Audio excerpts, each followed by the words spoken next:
You ask Tiger to solve. This deals with linear equations with one unknown. The final result is z equals -72. Let's solve it step by step.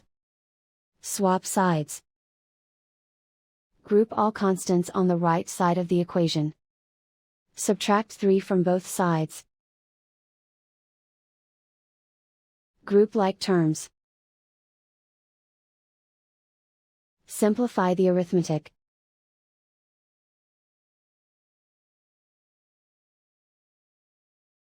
Isolate the z.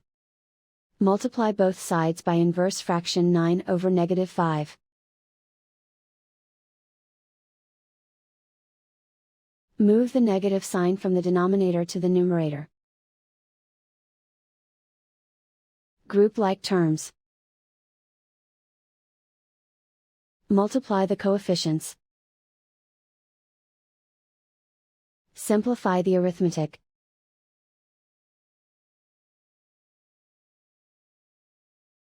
Move the negative sign from the denominator to the numerator.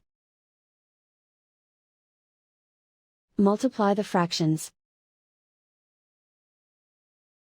Simplify the arithmetic. And so the final result is z equals -72.